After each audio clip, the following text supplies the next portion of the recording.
அஸ்ஸலாமு அலைக்கும் viewers, welcome to jeera சம்பா சமையல். இன்றைக்கி முட்டையில் ஒரு சூப்பரான ரெசிபி எப்படி செய்யுதுன்னு சொல்லிட்டு பார்க்கலாம்.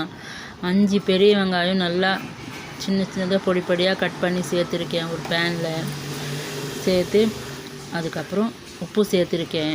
அதுக்கு தேவையான அளவு உப்பு. அதுக்கப்புறம் 1/2 ஸ்பூன் மஞ்சள் தூள், 1 ஸ்பூன் மிளகாய் தூள் சேர்த்துருக்கேன்.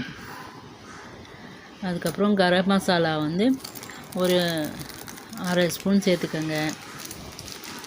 சூப்பராக இருக்குங்க இந்த ரெசிபி. ரசம் சாதம், சாம்பார் சாதம், எல்லா வெரைட்டி ரைஸ்க்குமே நல்லா சைட் டிஷ்ஷாக நல்லா இருக்கும். சப்பாத்தி கூட நல்லா இருக்கும்.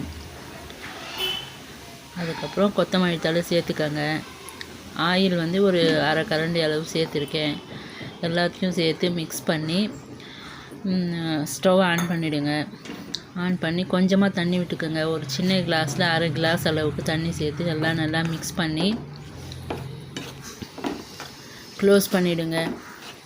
யாராச்சும் எங்கள் சேனலை சப்ஸ்கிரைப் பண்ணலைன்னா சப்ஸ்கிரைப் பண்ணுங்கள், லைக் பண்ணுங்கள், ஷேர் பண்ணுங்கள், கமெண்ட் பண்ணுங்கள். புதுசாக இப்போ தான் எங்கள் சேனலை பார்க்குறீங்கன்னா வீடியோவை சப்ஸ்கிரைப் பண்ணுங்கள்.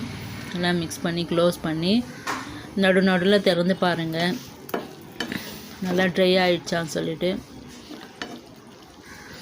சூப்பராக இருக்குங்க இந்த ரெசிபி. ட்ரை ஆன பிறகு ஒரு 3 முட்டை உடச்சி சேர்த்துருக்கேங்க. சேர்த்துட்டு அப்படியே க்ளோஸ் பண்ணிவிடுங்க. நல்லா கிளற வேண்டாம். அப்படியே க்ளோஸ் பண்ணி ஒரு 2 நிமிஷம் போல் மீடியம் ஃப்ளேமில் அடுப்பு வச்சுட்டு க்ளோஸ் பண்ணிவிடுங்க. அதுக்கப்புறம் ஓப்பன் பண்ணி கிளறி விடுங்க. ஆயில் ஒரு 4 ஸ்பூன் ஆயில் போட்டுக்கோங்க. முன்னாடியே ஒரு 1/2 கரண்டி ஆயில் சேர்த்துருக்கோம். இப்போ ஒரு 4-5 ஸ்பூன் சேர்த்தா போதும். ஆயில் சேர்த்து நல்லா மிக்ஸ் பண்ணிக்கோங்க. இந்த வெங்காயம், இந்த மசாலா, இந்த முட்டை எல்லாம் ஒன்றா சேர்ந்து வர அளவுக்கு நல்லா மிக்ஸ் பண்ணிக்கோங்க. கொஞ்சம் நேரம் போல் மிக்ஸ் பண்ணி க்ளோஸ் பண்ணிவிடுங்க.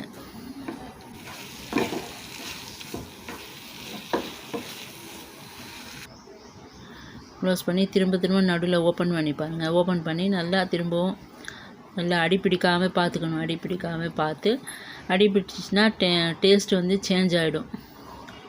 அப்படியே கிளறி விடுங்க. கிளறி விட்டு திரும்பவும் க்ளோஸ் பண்ணிவிடுங்க. நல்லா ஆவி பறக்க வரணும். ஸோ அதுதான் இது வெந்துடுச்சுன்னு சொல்லிட்டு பாருங்க.